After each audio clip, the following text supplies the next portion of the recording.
আচ্ছা, আমার স্ক্রিনটা আই থিঙ্ক দেখা যাচ্ছে। আমরা একটু নেক্সট পার্টে চলে যেতে যাচ্ছি। আমি সরি সবার কাছে যে আমাদের একটু হয়তো টাইমেরও কিছু ব্যাপার আছে। সো এই কারণে আসলে কিছুদিন একটু শর্ট করতে হচ্ছে। তো আমরা এখন বেসিক্যালি গ্লোবাল স্টুডেন্ট তারা কোন কোন কান্ট্রির জন্য আমাদেরকে সাপোর্ট দিতে পারে সেই রিলেটেড আমরা ডিসকাশনে যাব। সো এটার সাথে সাথে আমরা একটা স্পেশাল অ্যানাউন্সমেন্ট করতে চাই, সেটা হচ্ছে যে এই কুপন কোড যেটা কোল্ড কফি, এইটা একটু তোমরা রাখতে পারো। নেক্সট টাইম যদি কেউ হায়ার স্টাডির জন্য দেশের বাইরে যেতে চাও, স্পেশালি আমাদের সাপোর্টেড যে কান্ট্রিগুলা, সেই সব ক্ষেত্রে আমরা এই কুপনটা ইউজ করলে আমরা ফাইন্যান্সিয়ালি স্পেশাল কিছু ডিসকাউন্ট দিতে পারবো, এবং একটু ভালো কিছু অ্যামাউন্ট ডিসকাউন্ট দিতে পারবো। তো জাস্ট এটা আমার সাথে নেক্সট টাইম গেট ইন টাচে থাকলে হবে। আর বেসিক্যালি আমাদের একটা প্ল্যাটফর্ম বানানোর কথা ছিল, সো ওইটা একটু ডিলে হচ্ছে আমাদের জন্য। সো ওইখানে থ্রুতে ডাইরেক্ট আমরা স্টাডি অ্যাব্রোডের যে ইয়াগুলা সাপোর্টিং যে আম, প্রতিষ্ঠান আছে তাদের সাথে ডাইরেক্ট কমিউনিকেট করা যাবে। আমি হোপফুলি নেক্সটে লঞ্চ করলে ওটা আমি সবাইকে জানিয়ে দিব। সো আমাদের এই পার্টের জন্য এখন হচ্ছে ওমর সাদিক ভাই, ম্যানেজার গ্লোবাল স্টুডেন্ট, উনি আর কি প্রোগ্রামটা হোস্ট করবে। সো সাদি ভাই, আপনি একটু আপনার পার্টটা শুরু করতে পারেন। আপনি ইন্ট্রোডাকশন দিয়ে আপনাদের পার্টটা শুরু করেন। ওকে, থ্যাংক ইউ মামুন ভাই। সবাইকে আমি সালাম জানাই আমাদের টিম থেকে, আমাদের পার্টনার। আমি এখন এই পর্যায়ে আমি হচ্ছে জুবায়ের হাসান, উনি ম্যানেজিং ডাইরেক্টর এসকেপস প্ল্যানের। উনি বেসিক্যালি মালয়েশিয়ার অলমোস্ট সব ইউনিভার্সিটির সাথে ডিরেক্ট পার্টনারশিপ হিসেবে আছেন। তো জুবায়ের ভাই আপনাদের সাথে কথা বলবে মালয়েশিয়া বেসিক, যদি আপনাদের কোনো কোশ্চেন থাকে বা কোয়ারিজ থাকে, ওনার কথা বলার পরে আপনারা তাকে কোশ্চেন করতে পারবেন। সো আমি জুবায়ের ভাইকে আমন্ত্রণ জানাচ্ছি। জুবায়ের ভাই। আসসালামু আলাইকুম গাইস। ভাইয়া কি অবস্থা, কেমন আছেন? জি ভাই, আছি আলহামদুলিল্লাহ। আমি সরি জুবায়ের ভাই ভালো আছি, আপনি কেমন আছেন? আলহামদুলিল্লাহ। থ্যাংক ইউ ভাইয়া জুবায়ের ভাই এরকম আপনি একটা সুন্দর শুরু করেন, সুন্দর আপনি কথা প্ল্যাটফর্মে বলেন, আমাকে নেওয়ার আমরা জন্য। কথা বলার শেষে এই নেব, কোশ্চেনারিজ দেব। জি, থ্যাংক ইউ। ওয়েলকাম। ভাইয়া আসলে মালয়েশিয়া সম্পর্কে যদি আমি স্টার্ট করি, মালয়েশিয়ার প্রথম কথা হলো আমাদের বাংলাদেশ থেকে কাছে। দেন মালয়েশিয়াতে আপনার যদি থাকা খাওয়া, তারপর মালয়েশিয়াতে লিভিং যে এক্সপিরিয়েন্সটা, এটা অনেকটা আমাদের বাংলাদেশের সাথে ম্যাচিং হয়। ওয়েদার, তারপর মালয়েশিয়ার যে ইউনিভার্সিটিস গুলো আছে এগুলোতে অনেক বাংলাদেশি ফ্যাকাল্টিস আছে। ফর এক্সাম্পল মালয়েশিয়াতে দুই টাইপের ইউনিভার্সিটি। মালয়েশিয়াতে আপনার দুই টাইপের ইউনিভার্সিটি হয়, normally public university and private university. আপনি যদি টিউশন ফিস এর কথা চিন্তা করেন, মোটামুটি অলমোস্ট সেম। মানে এখানে পাবলিক অ্যান্ড প্রাইভেট ইউনিভার্সিটি কোনো কিছু মানে ডিফারেন্ট কোনো কিছু নাই। আমাদের বাংলাদেশে কি হয়, আপনার পাবলিক ইউনিভার্সিটিস গুলোতে আপনার অ্যাডমিশন নিয়ে অনেক কম্পিটিটর থাকে, তুলনামূলক প্রাইভেট ইউনিভার্সিটি গুলোতে একটু কম থাকে। এখানে এরকম না। এখানে আপনার প্রাইভেট, পাবলিক, ইভেন কিছু কিছু টাইমে আপনার পাবলিক ইউনিভার্সিটিস গুলো থেকে প্রাইভেট ইউনিভার্সিটি গুলো অনেক ভালো করে র্যাঙ্কিং এর ক্ষেত্রে, তারপর আপনার ফ্যাসিলিটিস এর ক্ষেত্রে। কারণ একটা ইউনিভার্সিটিকে আপনি কখনো আপনারা কখনো ডিফাইন করতে পারবেন না শুধুমাত্র পড়াশোনা দিয়ে। কারণ আপনি যখন ফর এক্সাম্পল আন্ডার গ্রেডে ভর্তি হবেন, আপনি শুধু একটা ইউনিভার্সিটির ক্লাসরুমে যে ক্লাস করবেন, বাসায় ব্যাক করবেন, আসলে এটা দিয়ে আপনি খুব বেশি একটা শিখতে পারবেন না। আপনাকে দেখতে হবে যে ওই ইউনিভার্সিটিস গুলো থেকে মানে কর্পোরেট কতটুকু কানেকশন আছে, ওই ইউনিভার্সিটি গুলোতে কি কি টাইপের ফ্যাসিলিটিস আছে, ইউনিভার্সিটি ক্যাম্পাসটা কতটুকু বড়, আর এগুলো সবকিছু মিলেই আসলে একটা ইউনিভার্সিটি হয়। আর যদি আপনি মালয়েশিয়ার ইউনিভার্সিটিস গুলো কম্পেয়ার করেন, compare to Australia, compare to New Zealand, compare to UK, তাহলে আপনার অস্ট্রেলিয়ার মোটামুটি 1 ইয়ারের টিউশন ফিসে আপনি মালয়েশিয়াতে ব্যাচেলার কমপ্লিট করে ফেলতে পারবেন। আর পাবলিক এন্ড প্রাইভেট ইউনিভার্সিটির একটু ভিতরে যাই। পাবলিক ইউনিভার্সিটিস গুলো normally below 100 world ranking, QS world ranking এ। আর প্রাইভেট ইউনিভার্সিটি গুলো নরমালি বিলো 500। আপনার যদি ওয়ার্ল্ডের ভিতরে একটা ইউনিভার্সিটি চুজ করা হয়, ফর এক্সাম্পল এক্স স্টুডেন্টের জন্য, যে আপনার পড়াশোনা করবে ব্যাচেলর অফ বিজনেস অ্যাডমিনিস্ট্রেশন, তার সিজিপিএ ধরেন এসএসসি অ্যান্ড এইচএসসি দুইটাই GPA 5, IELTS for example 6 or 615, সে যদি অস্ট্রেলিয়াতে এই সাবজেক্টে অ্যাডমিশন নিতে চায় তাহলে আপনার মোটামুটি ফার্স্ট টাইম 20 থেকে 22 লাখের মতো খরচ হয়ে যাবে। আর সেকেন্ড ইয়ার আছে, থার্ড ইয়ারে আছে, তারপর শেষ হবে। আর মালয়েশিয়াতে যদি আসতে চান সেম র্যাঙ্কিং, ফর এক্সাম্পল আপনার যদি অস্ট্রেলিয়ার এডিলেড ইউনিভার্সিটির কথা বলেন, ওয়ার্ল্ড র্যাঙ্কিং এ 79 অর 80, সেম র্যাঙ্কিং এ যদি আপনি মালয়েশিয়াতে আসেন, for example UTM, university technology Malaysia, এটা হলো বাংলাদেশের বুয়েট যেটাকে বলে, ওইটাকে মালয়েশিয়ার বুয়েট বলা হয় আর কি। তো যদি ওই টাইপের একটা ইউনিভার্সিটিতে আপনি অ্যাডমিশন, ওইটা ওয়ার্ল্ড র্যাঙ্কিং হলো 53 subject wise, QS world ranking, তাহলে এটাই মোটামুটি আপনার 20 থেকে 22 লাখের ভিতরে আপনি গ্রাজুয়েশন কমপ্লিট করতে পারবেন মালয়েশিয়াতে। এখন মালয়েশিয়াতে যদি আপনি 20 to 22 লাখে গ্রাজুয়েশন করেন, তাহলে আপনি অস্ট্রেলিয়া থেকে আমার মনে হয় মালয়েশিয়া কনসিডার করা বেটার। কারণ আলটিমেটলি আন্ডার গ্রেডে একটা স্টুডেন্ট মানে অ্যাব্রোডে যাওয়ার পরে সে অনেক বেশি পার্ট টাইম করে ইনকাম করার পসিবিলিটি থাকে না। কারণ আন্ডার গ্রেড একটা মানে আপনার স্কুল ধরতে পারেন, কারণ স্কুলের মতোই ক্লাস হয় আন্ডার গ্রেডে। মোটামুটি মানডে টু ফ্রাইডে ক্লাস থাকে সব জায়গায়, পুরো ওয়ার্ল্ডে সব জায়গায় আপনার আন্ডার গ্রেডে ক্লাস থাকে ফুল টাইম। আর কাজের যে সুযোগটা থাকে এটা খুবই কম থাকে সব জায়গায়। ইভেন আমার পরিচিত অনেকেই আছে যারা, আমি বলতেছি না যে অস্ট্রেলিয়া, নিউজিল্যান্ড বা ইউকে তে আপনারা যায়েন না, কিন্তু আমি জিনিসগুলো কম্পেয়ার করতেছি এই জন্যই যে কেন মালয়েশিয়া বেস্ট, কেন মালয়েশিয়াতে স্টুডেন্টদের আসা উচিত। আমাদের বাঙালিদের মাথায় একটা জিনিস ঢুকে গেছে, একদম কমপ্লিটলি ঢুকে গেছে, যে মালয়েশিয়া মনে হয় মানে কাজের জায়গা, মানে একদম বাংলায় যদি বলি মালয়েশিয়া মনে হয় কামলাদের জায়গা। আলটিমেটলি যারা মালয়েশিয়া একবার আসে বা যারা মালয়েশিয়াতে পড়াশোনা করে, যদি আপনাদের কারো ফ্রেন্ডস বা কেউ থাকে ভালো ইউনিভার্সিটিতে পড়াশোনা করে, মালয়েশিয়াতে মানে লো ক্যাটাগরি ইউনিভার্সিটিস আছে। যেমন আমাদের বাংলাদেশের যদি বলেন কিছু ইউনিভার্সিটি আছে নামে মাত্র ইউনিভার্সিটি, একটা বিল্ডিং বা একটা আহ 2-3টা ফ্লোর নিয়ে একটা ইউনিভার্সিটি হয়েছে, এমন ইউনিভার্সিটি আছে। এমন ইউনিভার্সিটি মালয়েশিয়াতেও আছে। আলটিমেটলি ওগুলো ইউনিভার্সিটিস না, ওগুলো হলো কলেজেস, হয়তোবা 1 বছর 2 বছর হয়েছে তারা ইউনিভার্সিটির অ্যাপ্রুভাল পাইছে। তো ওইসব ইউনিভার্সিটি নিয়ে যদি আপনি কথা বলেন তাহলে আমি ওইগুলো নিয়ে কথা বলতেছি না, আমি বলতেছি মেইনলি টপ র্যাঙ্ক যেগুলোতে পড়াশোনা হয়, যেগুলোর ভ্যালু আছে। আপনার এখান থেকে আন্ডারগ্রেড বা মাস্টার্স বা পিএইচডি করার পরে আপনি ভালো কোথাও যাইতে পারবেন, এগুলো নিয়ে আমি কথা বলতেছি নর্মালি। এগুলোতে যদি আপনি যেমন পাবলিক ইউনিভার্সিটি, প্রাইভেট ইউনিভার্সিটি যদি বলি, লিস্ট ডাউন যদি করি, এপিইউ এশিয়া প্যাসিফিক ইউনিভার্সিটি যেটা, এটা র্যাঙ্কিং আছে আপনার 559 থেকে 70-র মতো ওয়ার্ল্ড র্যাঙ্কিং। এরা হলো আপনার এশিয়ার ভিতরে সাইবার সিকিউরিটির জন্য বেস্ট। এখন আপনি যদি সাইবার সিকিউরিটি পড়তে যান, ফর এক্সাম্পল এই সাবজেক্টটার জন্য যদি আপনি অস্ট্রেলিয়া বা নিউজিল্যান্ড বা অন্য কোনো ফার্স্ট ওয়ার্ল্ড কান্ট্রিতে আপনি যদি এই সেম টাইপের কিউএস ওয়ার্ল্ড র্যাঙ্ক খুঁজেন বা সেম টাইপের কোয়ালিটি খুঁজেন পড়াশোনার জন্য, তাহলে কিন্তু আপনি এই বাজেটে পাবেন না। এখানে মোটামুটি 25 থেকে 30 লাখের ভিতরে আপনার কমপ্লিট হয়ে যাবে গ্রাজুয়েশন, এটা কিন্তু আপনি পাবেন না। দেন আপনার সেগি ইউনিভার্সিটি আছে, যেটা আপনার আপ টু 50% স্কলারশিপ দেয়। স্কলারশিপ বলতে কি, এটা আপনার এমন না যে আপনার অ্যাপ্লিকেশন করলেন আপনি হয়তোবা 30% পাবেন বা 20% পাবেন। আর মালয়েশিয়ার স্কলারশিপটা আপনার ওয়ার্ক করে হলো আপনার সিজিপি এর উপরে। ফর এক্সাম্পল আপনার এসএসসি, এইচএসসি, এসএসসি তে ছিল 4.50, এইচএসসি তে ছিল 4.50, তাহলে আপনি 50% স্কলারশিপের জন্য এলিজিবল ফর সেগি ইউনিভার্সিটি। আবার যদি এপিইউ কথা বলেন, Asia Pacific university of technology যেটা, ওইটার কথাও যদি বলেন, ওনারাও এই সেম রেজাল্টে মোটামুটি 30% স্কলারশিপ প্রোভাইড করে। এটা মেরিট বেসড স্কলারশিপ।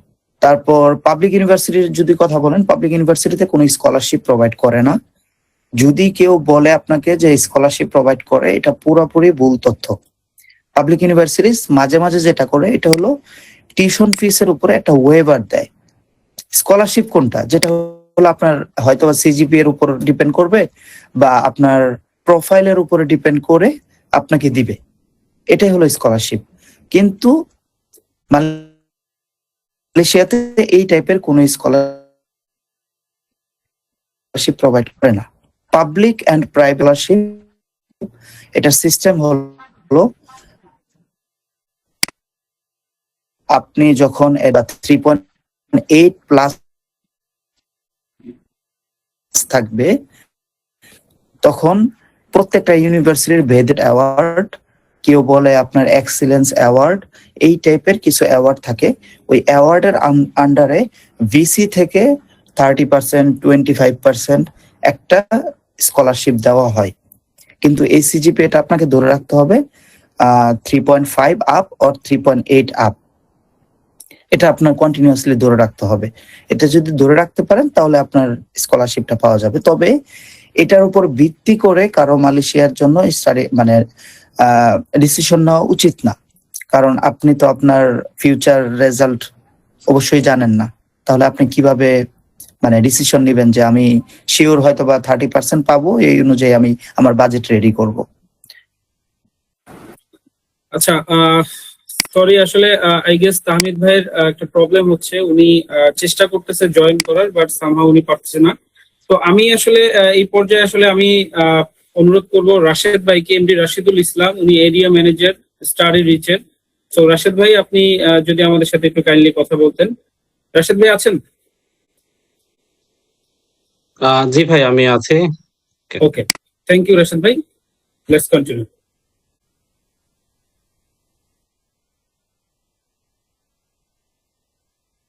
আসসালামু আলাইকুম, হ্যালো এভরিওয়ান।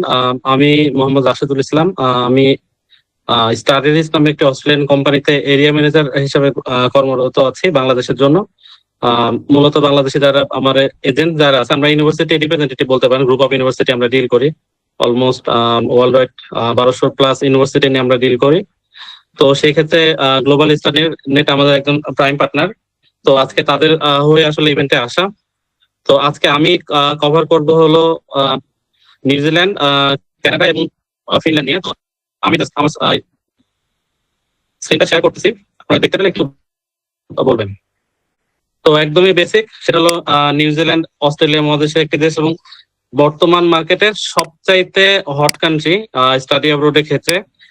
যদি বলি ইউএস, কানাডা এবং অস্ট্রেলিয়া এবং নিউজিল্যান্ডের বিগ ফোর বলি আমরা, এই বিগ ফোর এর মধ্যে আপনার বেসিক্যালি এখন নিউজিল্যান্ডের সবচেয়ে ভালো মার্কেট স্পেনের ডেস্টিনেশন হিসেবে, যেখানকার ওয়েদার বলতে পারেন ভালো, অপরচুনিটিস ভালো, ভিসা হিসেবে আলহামদুলিল্লাহ 90% অ্যাবাভ। তো সব দিক থেকে নিউজিল্যান্ড একটা সবচেয়ে একটা পপুলার ডেস্টিনেশন বর্তমানে। কারণ আমরা রিসেন্টলি দেখতেছি যে ইউএস এর ভিসা রিফিউজাল আসতেছে, ইউকে ভিসা রিফিউজাল মোটামুটি আসতেছে। সেই হিসাবে রিফিউজালের দিক থেকেও নিউজিল্যান্ড সবচেয়ে সেফেস্ট কান্ট্রি। এবং এখানে আমি কিছু ইউনিভার্সিটির নাম দিয়েছি, আপনারা গুগলে পাবেন। সো আমি এদিকে আসতেছি না, সিটি সম্পর্কে ক্যাপিটাল এগুলো জাস্ট আমার রাখা ছিল, আমার যারা আমার স্টুডেন্ট ছিল তাদেরকে আমরা এটা দিয়ে দিতাম। তো আমি তো রাস্তাতে সরাসরি এন্ট্রি রিকোয়ারমেন্টের দিকে, তো যেহেতু এখানে মেজর স্টুডেন্টরাই আছেন হলো ব্যাচেলর রানিং আছেন, তো তাদের জন্য ব্যাচেলরের এন্ট্রি রিকোয়ারমেন্ট বলে আসলে কোনো লাভ হবে না। এজন্য সরাসরি চলে যাচ্ছি মাস্টার্স এন্ট্রি রিকোয়ারমেন্টের ক্ষেত্রে, যেটা হলো আপনার বাংলাদেশে যারা ব্যাচেলর করতেছেন তাদের বেসিক্যালি 4 বছরের ব্যাচেলর শেষ করার পরে আপনার হলো নিউজিল্যান্ডের জন্য আপনি এলিজিবল হবেন। নর্মালি নিউজিল্যান্ডে ভর্তির ক্ষেত্রে বাংলাদেশ থেকে সিজিপিএ যেটা লাগে 3 এটা লাগতো, বাট এটা আসলে রেকমেন্ডেড। বাট আপনার যদি রেজাল্ট এর থেকে কম থাকে, আপনার 2.75 বা 2.50 এন্ড অ্যাবাভ যদি থাকে আপনাদের সিজিপিএ, সেক্ষেত্রে আপনারা নিউজিল্যান্ডে ডিরেক্ট মাস্টার্স এর জন্য অ্যাপ্লাই করতে পারবেন। আর তারপর বলে রাখতেছি, ব্যাচেলরের জন্য আপনার এইচএসসি তে জিপিএ 4 থাকতে হয়। যারা ইন্টারমিডিয়েট পাস করেছেন গত 5 বছরের মধ্যে, এটা কিন্তু গ্যাপ কোনো ইস্যু নাই। সো যারা উইদিন লাস্ট 5 ইয়ার্স এর মধ্যে যারা এইচএসসি পাস করেছেন তাদের জন্য জিপিএ 4 দিয়ে কিন্তু আপনারা অ্যাপ্লাই করতে পারবেন। আর যাদের মাস্টার্সে যাবেন তাদের জন্য 2.50 এন্ড অ্যাবাভ হলেই কিন্তু কোনো না কোনো ইউনিভার্সিটিতে আপনারা অ্যাপ্লাই করতে পারবেন। বাট রেকমেন্ডেড হলো সিজিপিএ 3 মেইনটেইন করা। তো এখনো যারা 2.78 করতেছেন তাদের কোনো টেনশন করার দরকার নেই। যারা 2.9 বা তার উপরে কোটাতে আছেন, ইউনিভার্সিটি অপশন বাড়ানোর ক্ষেত্রে আপনারা চেষ্টা করেন যে আগামী 1 বছর যেটুকু সময় আছে আর একটু বেটার রেজাল্ট করে বা ইমপ্রুভমেন্ট দিয়ে হলে যেন রেজাল্টটা একটু ভালো করা যায়। আর এই ক্ষেত্রে বলে রাখি ইংলিশের জন্য যেটা রিকোয়ারমেন্ট থাকে সেটা হলো অবশ্যই তো আমাদের বাইরের দেশে পড়তে হলে আইএলস এর একটা রিকোয়ারমেন্ট থাকে, ভালো দেশগুলোতে যেতে হলে আইএলস বা পিটি হোক বা টোফেল যে কোনো একটা ইংলিশ টেস্ট প্রফেসর টেস্টের মাধ্যমে আপনাকে যেতে হবে। তো সেই ক্ষেত্রে এখানে নিউজিল্যান্ডে মোটামুটি একটা স্ট্যান্ডার্ড এম্বাসি থেকে নির্ধারিত, যেটা ইউনিভার্সিটি গুলো মেনটেন করে। এখানে ইউনিভার্সিটি টু ইউনিভার্সিটি ভ্যারি করে না, দু একটা সাবজেক্ট মোস্ট অফ দ্য ইউনিভার্সিটিতে মোস্ট অফ দ্য সাবজেক্টেই আপনার রিকোয়ারমেন্টটা সেম। সেটা হলো ব্যাচেলরের জন্য 6, কোন ব্যান্ডের 5.5 এর নিচে না, এবং মাস্টার্স এর জন্য 6.5, কোনো ব্যান্ডের 6 এর নিচে না। এটা কিন্তু এম্বাসি দ্বারা নির্ধারিত। এবং তারা যদি এখানে 6.5 এ ঠিক আছে ওভারঅল, বাট যদি কোন একটা ব্যান্ডের 5.5 চলে আসে অথবা 6.5 এর জায়গাতে 6 চলেছে, এটাতে ওরি করার কোনো কিছু নাই। আপনাদের জন্য স্টিল আপনারা পাথওয়েজ এর মাধ্যমে কিন্তু মাস্টার্স করতে পারেন। সেটা হলো পোস্ট গ্রাজুয়েট ডিপ্লোমা করে দেন আপনারা মাস্টার্স ডিগ্রিতে এনরোল করতে পারবেন। সেটা হলো আপনার মাস্টার্স এর আগে 1 বছরের আগে কিন্তু ডিপ্লোমা করতে হবে, এবং সেই ডিপ্লোমা করার পরে আপনারা চাইলে আবার মাস্টার্স করে নিতে পারবেন অথবা সরাসরি কিন্তু ওয়ার্ক পারমিটে যেতে পারেন। আর এখানে টিউশন ফির একটা রেঞ্জ আছে, আমি এটা জাস্ট আপনাদের জন্য রেখে দিছি। সেটা হলো নর্মালি ব্যাচেলর টিউশন ফি হলো আপনার যদি কলেজ লেভেলে হয় সেক্ষেত্রে মোটামুটি 22 থেকে 23,000 নিউজিল্যান্ড ডলার পার ইয়ার টিউশন ফি। আর যদি এটা মাস্টার্স লেভেল হয় এটা 30 থেকে 23 শুধু কলেজের জন্য। বাট নর্মালি ভার্সিটি গুলো আছে যেগুলো পাবলিক ইউনিভার্সিটি আছে, ভালো টপ র্যাঙ্ক ইউনিভার্সিটি গুলো, যেমন আপনার university of Auckland, university of technology, Messi university, তারপরে লিঙ্কন ইউনিভার্সিটি এবং university of Otago, Victoria university of Wellington, এগুলো নিউজিল্যান্ডের টোটাল ইউনিভার্সিটির সংখ্যা আসলে 8টা, 30-35টার মতো। তো সবকিছু মিলে আমি জাস্ট একটা রেঞ্জ ধরেছিলাম। বাস যেগুলোতে টিউশন ফি কিন্তু বেশি, পাবলিক ইউনিভার্সিটি আছে টপ রেঞ্জ, সেগুলোতে 35,000-40,000 এর মধ্যে আসবে অন এন এভারেজ। কোনো কোনো সাবজেক্টে যেমন public health, artificial AI, artificial intelligence বা ডেটা সায়েন্স, এগুলোতে 45 থেকে 50,000 পর্যন্ত আসতে পারে। বাট এখানে স্কলারশিপ আছে। নিউজিল্যান্ড কিন্তু অনেক ভালো স্কলারশিপ দেয়, স্কলারশিপ প্রোভাইড করে নিউজিল্যান্ড। একটা হলো আপনার অটোমেটিক স্কলারশিপ, যেটা আপনি অ্যাপ্লাই করলে আপনার যে ইন্টারভিউ কমিটি আমি দিয়েছিলাম সেটা যদি মিট করেন সেই ভার্সিটিতে অ্যাপ্লাই করার মতন যদি আপনি যোগ্য হন এবং অফার লেটার পান, সেই ক্ষেত্রে আপনি একটা অটোমেটিক স্কলারশিপ পাবেন, যেটা হচ্ছে অ্যারাউন্ড 10 থেকে 15,000 নিউজিল্যান্ড ডলার, 15,000 পর্যন্ত নিউজিল্যান্ড ডলার আপনি একটা অটোমেটিক স্কলারশিপ পেয়ে যাবেন। যদি আপনার টিউশন ধরলাম যে 40,000-45,000, সেখানে আপনি 15,000 কিন্তু অলরেডি ডিডাকশন হচ্ছে। এছাড়াও কিছু স্কলারশিপ থাকে, যেমন ভাইস চ্যান্সেলর স্কলারশিপ, তারপরে কমনওয়েলথ ভুক্ত কান্ট্রিগুলোর জন্য কিছু স্কলারশিপ থাকে, গভর্নমেন্ট স্কলারশিপ। সেই ক্ষেত্রে 50% থেকে 100% পর্যন্ত পাওয়ার চান্স থাকে। এটা কম্পিটিটিভ হয়, এমনি অটোমেটিক থাকতেছে, তার সাথে আপনি কিছু এক্সট্রা হিসাবে অ্যাপ্লাই করে ভাইস চ্যান্সেলর স্কলারশিপ এবং স্কলারশিপ গুলো আছে এগুলো নিউজিল্যান্ডের ওয়েবসাইট অথবা ইউনিভার্সিটি পাবেন। অ্যাপ্লাই করতে কি লাগে সেই ক্ষেত্রে যদি বলি, অ্যাপ্লাই করতে একদম বেসিক ডকুমেন্ট লাগে অ্যাপ্লিকেশন করতে, ইউনিভার্সিটি অ্যাপ্লিকেশন করতে। সেটা হলো পাসপোর্ট, আপনার প্রিভিয়াস একাডেমিক ডকুমেন্ট গুলো, সার্টিফিকেট, ট্রান্সক্রিপ্ট, অরিজিনাল কপি, আপনার হলো কপি। এই ক্ষেত্রে অনেকে ব্যাচেলর যারা রিসেন্ট পাস করবেন তারা একটা প্রবলেম ফেস করবেন।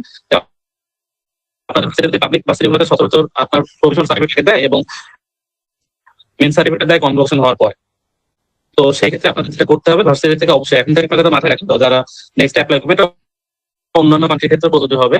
সেটা হলো প্রফেশনাল যারা পাবেন, ইন দ্য মিন টাইম যেহেতু কনভোকেশনের দেরি হয়, কনভোকেশনের জন্য কিন্তু ভার্সিটি মেন সার্টিফিকেট ইস্যু করে না, অনেক কাছে কিন্তু প্রফেশনালটা অ্যাকসেপ্ট করতে চায় না। সেই ক্ষেত্রে আপনারা অবশ্যই ভার্সিটি থেকে একটা লেটার কমপ্লিশন একটা সার্টিফিকেট তুলে নেবেন, যে কিছু ভার্সিটি লেটার প্যাডে স্পেশাল প্যাডে থাকবে যে আপনি আমাদের সিস্টেম ছিলেন ডিপার্টমেন্ট থেকে পাস করেছে, এবং যেহেতু আমাদের এখানে কনভোকেশন হয় নাই তাদের সেই জন্য আমাকে একটা প্রফেশনাল সার্টিফিকেট ইস্যু করছে এবং সে সেখানে পারবে। এটুকু লেখা একটা ইংলিশে একটা লেটার কমপ্লিশন আপনারা নিয়ে নেবেন। তাহলে আপনারা পৃথিবীর যে কোনো ইউনিভার্সিটিতে যে কোনো জায়গাতে যেখানে প্রফেশনাল অ্যাকসেপ্ট করেন সেখানে অ্যাপ্লাই করতে পারবেন ছাড়া। এর সাথে আপনাদের একটা কমপ্লিট সিভি লাগবে, তো আপনারা এখন থেকে সিভিটা প্রিপেয়ার করে রাখেন, আপডেট সিভি, যখন আপনারা বেতন শেষ হলে রেজাল্ট অ্যাড করে নেবেন। আর কারো যদি কোনো জব এক্সপিরিয়েন্স থাকে এটা ম্যান্ডেটরি না, থাকলে অ্যাড করবেন, না থাকলে নাই। এসব দিয়ে আর যদি প্রোফাইল একটু লো থাকে, এসবিটা ম্যান্ডেটরি না নিউজিল্যান্ডের ক্ষেত্রে, কারো যদি রেজাল্ট একটু লো থাকে, দেখা যাচ্ছে 2.5 ইউনিভার্সিটিতে একটু বেশি লাগবে, বা আপনি সাবজেক্ট চেঞ্জ করবেন, বা আপনার গ্যাপ একটু বেশি, এরকম কোন কেসগুলোতে আপনি টেক্সট লিখবেন যে আপনি কেন করতে যাচ্ছেন, এই রেজাল্ট আপনার কেন কম ছিল, এবং আপনার আদার কি আপনার কোয়ালিটিস গুলো আছে এগুলো আপনি এসবিতে এগুলো আপনি পোর্টফোলিও আপনার তুলে ধরতে পারেন। আর এটা কি সাথে লাগবে আপনাদের ইংলিশ প্রফিসিয়েন্সি সার্টিফিকেট, আইএলটিএস হতে পারে, টোফেল হতে পারে বা পিটি হতে পারে।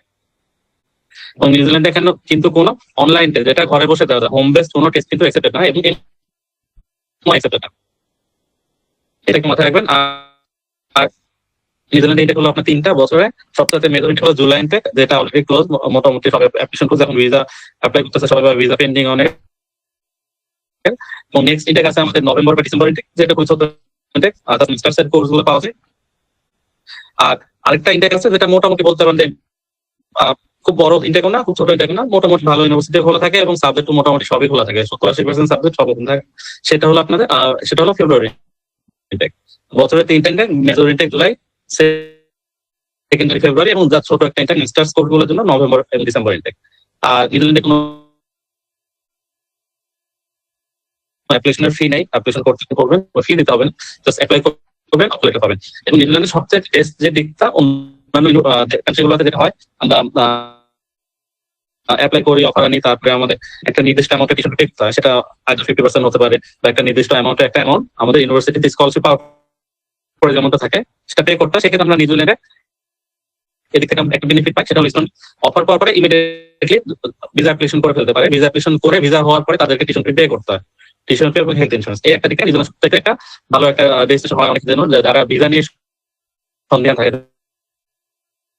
ভিসা হবে কিনা, এখন অন্যান্য রিফিউজাল আছে, এবং রিফিউজাল আসতে তো টিউশন ফি টাকা রিফান্ড নিতে 2-3 সময় লেগে যায়, আবার অনেক প্রসেস একটি ব্যাংক চার্জ করে 2 লাখ টাকা লস হয়ে যায়। তো সেক্ষেত্রে সেফেস্ট কান্ট্রি যারা চান যে আমি ভিসা খুবই কম খরচে ভিসাটা করাই দিই টিউশন ফি, সেক্ষেত্রে নিউজিল্যান্ড আমাদের একটা বেস্ট একটা সুইটেবল একটা পারফেক্ট একটা রেজিস্ট্রেশন। এবং যেটা আমি বলছিলাম যে ভিসাটা আগে পাই, সেটা হলো অ্যাকুয়ারেন্ট প্রিন্সিপাল বলা হয়, আমি বলে দিলাম। এবং অ্যাপ্লিকেশন প্রসেস আমি বলে দিলাম, সেটা হলো আমরা চুজ করবো, অ্যাপ্লিকেশন করবো, অফার কিনবো, দেন আমাদেরকে মেডিকেল খরচ একটা টিভি টেস্ট, চেস্ট এক্স-রে যেটা বলে, ঢাকা 3-4টা আলট্রা নিউজিল্যান্ড এক্স বলছে ঢাকা কোথাও করে, তো এই 3-4টা মেডিকেল টেস্ট করবেন, একটা টেস্ট এক্স-রে করবেন, এবং ফাইন্যান্সিয়াল করবেন। যে একটা স্পন্সর হবে তার যে স্পন্সরের যে প্রুফ অফ ইনকাম, তিনি কোন সোর্স থেকে ইনকাম করে,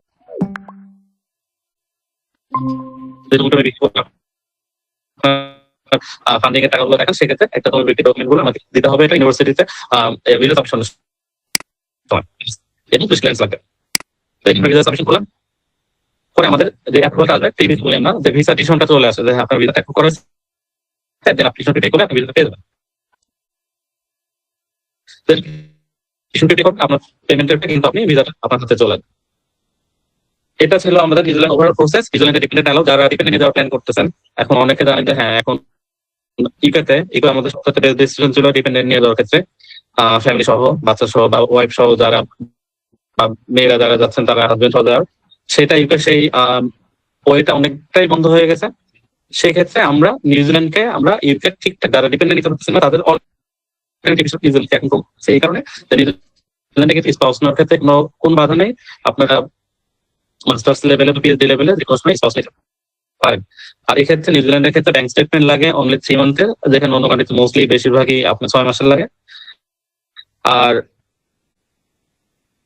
নিউজিল্যান্ডে আপনার ভিসাটা অনেক কম অন্যান্য কান্ট্রি থেকে, নিউজিল্যান্ডের ক্ষেত্রে 850 নিউজিল্যান্ড ডলার, যেটা বাংলা টাকায় 60 থেকে 62,000 টাকা। স্পাউসের জন্য কিছুটা বেশি, সেটা হলো 1630, এটা 1,20-30 মতো, বাট এটা আপনারা পরে করবেন স্টুডেন্ট ভিসার পরে। আর বাচ্চাদের ক্ষেত্রে ভিসা ফিটা আরো কম, 750 নিউজিল্যান্ড ডলার। আর নিউজিল্যান্ডে যদি অ্যাপয়েন্টমেন্টের ক্ষেত্রে আমরা আসি, নিউজিল্যান্ডে কিন্তু ঘন্টায় 25 ঘন্টা জব করা যায়, সরি সপ্তাহে 25 ঘন্টা জব করতে পারবে একটা স্টুডেন্ট ক্লাস চলাকালীন। এবং যখন ছুটি থাকে বছরে আলটিমেটলি 3 মাসের মতো ছুটি থাকে, অন এভারেজ 3 থেকে 4 মাস, বিভিন্ন ভ্যাকেশন থাকে, সামার ভ্যাকেশন থাকে, ক্লাস এক্সাম ব্রেক থাকে, এগুলো সবকিছু মিলে নর্মালি সারা বছর মিলে 3-4 মাসের মতো ছুটি থাকবে। এই ছুটির টাইম গুলোতে আপনার ফুল টাইম জব করতে পারবে, নর্মালি 40 ঘন্টা বা এর থেকে বেশি করতে পারবেন। আর লিগাল পারমিট হলো 25 ঘন্টা সপ্তাহে, যেটা অন্যান্য কান্ট্রি থেকে 5 ঘন্টার মতো বেশি, 20 আওয়ার্স, 25 আওয়ার্স পার উইক। আর এখানে মাস্টার্স বা তার উপরে লেভেল ব্যাচেলর, মাস্টার্স বা পিএইচডি কমপ্লিট করলে নিউজিল্যান্ডে একটা পোস্টার ওয়ার্ক পারমিট দেওয়া হয়, যেটা আমরা পিএইচডব্লিউ বলে থাকি। সেটা 3 বছরের জন্য দেওয়া হয়। কেউ যদি ব্যাচেলর, মাস্টার্স অথবা পিএইচডি করে থাকে, সেখানে সে 3 বছরের জন্য পিএইচডব্লিউ পাবে। এবং এই পিএইচডব্লিউ তে থাকা অবস্থাতেই কারো যদি জব জবের হলো স্যালারি, যে আমরা অ্যাকচুয়ালি জব করি, তো জবের ক্ষেত্রে যদি কারো স্যালারিটা $41.75 যদি ক্রস করে পার আওয়ার স্যালারি, সেই ক্ষেত্রে সে নিউজিল্যান্ডের পিআর এর জন্য এলিজিবল হবে এবং সে সেখানে নিউজিল্যান্ড পিআর এর জন্য অ্যাপ্লাই করতে পারবে। এটা ছিল নিউজিল্যান্ডের ওভারঅল কথাবার্তা। আর এখানে ভিসা থেকে আমি কিছু ডকুমেন্ট রেডি করেছি, বা যেহেতু সময় নেই এখন ফাইন্যান্সিয়াল না জানি কিছু ডকুমেন্ট ফাইন্যান্সিয়ালি লাগে, এটা আমি কিউএনএ কভার করবো। এরপরে যদি বলি সেটা হলো কানাডা, যেটা আমাদের সবথেকে ভালো ডিসিশন ছিল। রিসেন্টলি গত 2-3 বছরে একটু মার্কেটটা ডাউন ছিল, স্টুডেন্ট ভিসার এসব কমে গিয়েছিল, প্লাস হলো কানাডা জব প্যাকেজ ছিল, বাট সেটা আবার রিকভার করছে। জাস্ট 2-3 বছরের একটা ব্রেক পিরিয়ড ছিল। এখন কিন্তু আমরা কানাডার একটা ভালো একটা গ্রোথ দেখতে পাচ্ছি গত 1 বছর থেকে, এবং কানাডাতে কিন্তু আবার স্টুডেন্ট যাওয়া শুরু হয়েছে অনেক, কারণ স্কলারশিপের দিক থেকে এবং একটা লিভিং একটা বেটার লাইফের জন্য এবং পিআর ফ্যাসিলিটিস এর জন্য কিন্তু বাংলাদেশে সবসময় কিন্তু কানাডা কিন্তু টপ চয়েসের মধ্যেই ছিল। তো সেক্ষেত্রে কানাডার কিছু সিটির কথা আমি লিখেছি, আমি কিন্তু এই স্লাইডটা মানে এই ডকুমেন্ট ভাইয়ের সাথে শেয়ার করে দেবো, মামুন ভাইয়ের সাথে। তো এখানে কিছু ইউনিভার্সিটির নাম দেওয়া আছে, ক্যাপিটাল কি, এটা তো আপনাদেরকে বেসিক জানা দরকার, একদম বেসিক থেকে জানতে যাচ্ছে যে আসলে কিভাবে আমি প্রিপারেশনটা শুরু করবো, আমার কি কি লাগবে, ইউনিভার্সিটি কি কি আছে, ওখানে কারেন্সি কি, আমার অ্যাপ্লিকেশন কি কি ডকুমেন্ট লাগবে। এখানে সেম ডকুমেন্ট গুলাই, passport, academic certificate, transcript, main copy, scan copy, তারপরে আপনার হলো ইউনিভার্সিটি থেকে রিকমেন্ডেশন লেটার এখানে ম্যান্ডেটরি, যদিও নিউজিল্যান্ডে ম্যান্ডেটরি ছিল না, বাট কানাডাতে অবশ্যই ব্যাচেলর আপনি যেখানে পড়েছেন সেখানে আপনার 2 জন টিচারের রিকমেন্ডেশন লেটারটা নিতেই হবে, ম্যান্ডেটরি। আর যদি কারো জব এক্সপিরিয়েন্স থাকে তো সেক্ষেত্রে আপনি একজন টিচারের নিলেন, একজন যেখানে আপনি জব করেন সেখান থেকে একটা নিলেন, এবং এসবই লিখতে হবে আপনি কেন কানাডাতে করতে যাবেন, আপনার হলো প্রিভিয়াস একাডেমিক ব্যাকগ্রাউন্ডের সাথে আপনি যে সাবজেক্টটা চুজ করেছেন সেটার জন্য কিভাবে আপনাকে মোটিভেট করে আপনি, এবং কিভাবে লিঙ্কটা হয় যে আপনি বাংলাদেশে বিবিএ করেছেন, এখন ওখানে ম্যানেজমেন্ট, এখানে বিবিএ করেছেন মার্কেটিং এ, আপনি কানাডাতে এমবিএ করতেছেন অন্য একটা ডিফারেন্ট ফিল্ডে, ফিনান্সে হতে পারে, অন্য ফিল্ড হতে পারে, বা আপনি এখানে কম্পিউটার সায়েন্স করেছেন, ওখানে কম্পিউটার সায়েন্স এন্ড ইলেকট্রনিক্স এর সাথে কম্বাইন কোনো কোর্স করতেছেন। তো এই সাবজেক্টে পড়ার আপনার মোটিভেশন কোথা থেকে আসলো সেটা আপনার এসবিতে পোর্টফোলিও হবে, কেন কানাডাতে করবেন, কেন ওই স্পেসিফিক ইউনিভার্সিটিতে করবেন, এই বিষয়গুলো আপনাকে এসবিতে লিখতে হবে অ্যাডমিশনের জন্য, যাতে আপনার অ্যাডমিশন টিম এটা একবার বুঝতে পারেন না আপনি একটা জেনুইন স্টুডেন্ট, আপনার পড়ার আসলে ইচ্ছা আছে। তারপরে থাকবে সিভি থাকবে, আর এছাড়াও কিছু এক্সট্রা টার্ম আছে যেটা আমি বলে দিচ্ছি, ডিএলআই বা ডেজিগনেটেড লার্নিং ইনস্টিটিউট, এবং হলো টেল নামে একটা ডকুমেন্ট লাগে, প্রভিন্সিয়াল অ্যাটেস্টেশন লেটার, এটা কানাডা প্রভিন্সিয়াল সার্টিফিকেট অফ আসার পরে নিতে হয়। এই বিষয়গুলো আসলে আপনারা গুগলে পেয়ে যাবেন, আমার কিছু না, বাস করার পরে অফার আসার পরে এগুলোতে অ্যাপ্লাই করতে হয়। আর কানাডাতে যে ইংলিশ টেস্টগুলো অ্যাকসেপ্টেড সেগুলো হলো আপনার কানাডার নিজস্ব ইংলিশ টেস্ট আছে, যেগুলো Canadian academy English language, CIL, তারপরে আইএলটিএস অ্যাকসেপ্ট করে, ওরা টোফেল করে, পিটি করে, ইভেন অনেক ইউনিভার্সিটি কিন্তু ডুওলিঙ্গো করে। এছাড়াও কিছু কিছু জায়গাতে আমাদের কিছু এক্সট্রা টেস্ট দিতে হয়, বাট যেটা আস্তে আস্তে ওয়েভ হয়ে যাচ্ছে, আগে ছিল ওটা ম্যান্ডেটরি, বাট এটা আস্তে আস্তে উঠে যাচ্ছে। যেমন বিজনেস স্টুডেন্টের ক্ষেত্রে জিএমএ দিতে হতো, সায়েন্সের ক্ষেত্রে জিএডি দিতে হতো, এছাড়াও স্যাট দিতে হতো ব্যাচেলরের ক্ষেত্রে, মেডিকেল স্টুডেন্টের ক্ষেত্রে এমক্যাট এক্সাম দিতে হয়, এটা ম্যান্ডেটরি, এমক্যাটটা মেডিকেল দ্বারা অ্যাপ্লাই করবে। বাকি জিএডি, জিম্যাট, স্যাট এগুলো কিন্তু ওয়েভ হয়ে যাচ্ছে, এগুলো ম্যান্ডেটরি না, এগুলো অপশন। কানাডাতে মেজর ইনটেক হলো আপনার সেপ্টেম্বর, যে সবচেয়ে বড় ইনটেক, যেটার অ্যাপ্লিকেশন শুরু হয় আগের বছর থেকে, মোটামুটি আগের বছর ডিসেম্বর থেকে, যে বছর অ্যাপ্লাই করবে সেই বছর মার্চের মধ্যেই most of the university open থাকে, এর মধ্যে অ্যাপ্লিকেশন গুলো করতে হয়।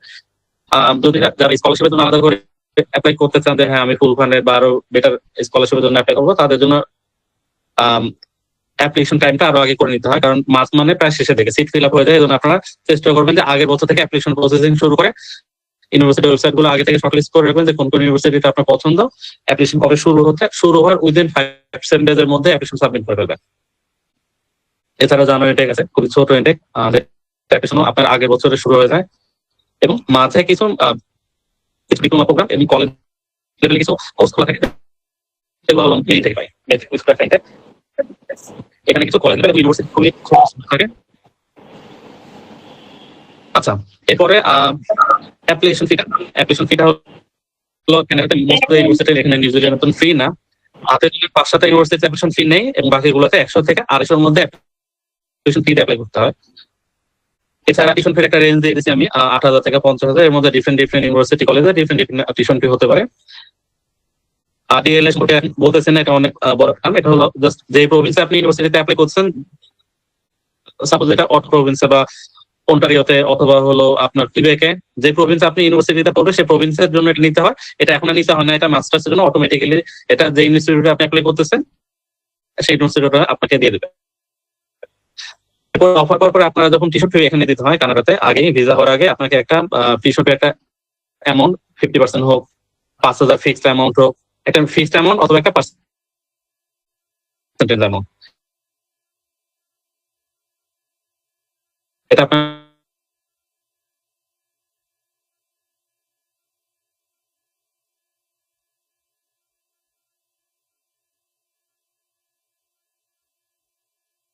তো এটা এখন হলো 4 থেকে 5,000-এর মতন হয়ে যাবে। তো এটাকে তো এটা দিতে হয়, সেটা হলো মানে ব্যাংকটা পে করতেছে অ্যাকসেপ্টেন্স লেটার বা 15,000 ছিল, স্কলারশিপে 10,000 হলো। সেই ক্ষেত্রে আপনি 10,000 যেটা থাকতেছে সেখান থেকে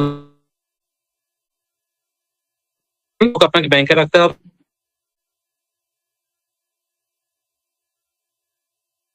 সে থাকে সে এবং খাওয়া খরচ যেমন 6 মাসের জন্য ব্যাংকে থাকতে হবে, এবং এটা হবে হলো স্পন্সরে।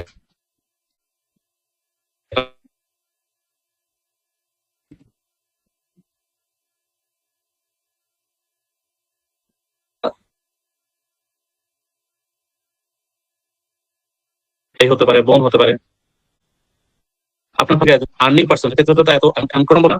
সো এটা স্পন্সর হতে পারে, বাজার সে দাদা হতে পারে, রিলেশনশিপ প্রুফটা আপনাকে দেখাতে হবে যদি বাবা মা না হয়। এখানে ওই রকম রিলেটেড কথাবার্তা আছে। অ্যাকোমোডেশনটা আমি এখানে দিয়েছি যে আপনি কুইবেকের ভিতরে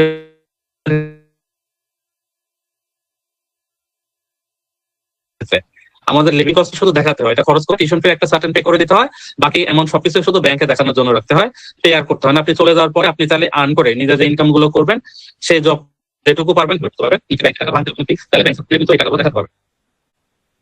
এবং কানাডাতে ভিসা অ্যাপ্লিকেশন যদি হয় অফার পরে অ্যাকসেপ্টেন্স পেলেন, ভিসা অ্যাপ্লিকেশনে আপনার ভিসা ফিটা হলো দুইটা ভাগে ভাগ, একটা হলো আপনার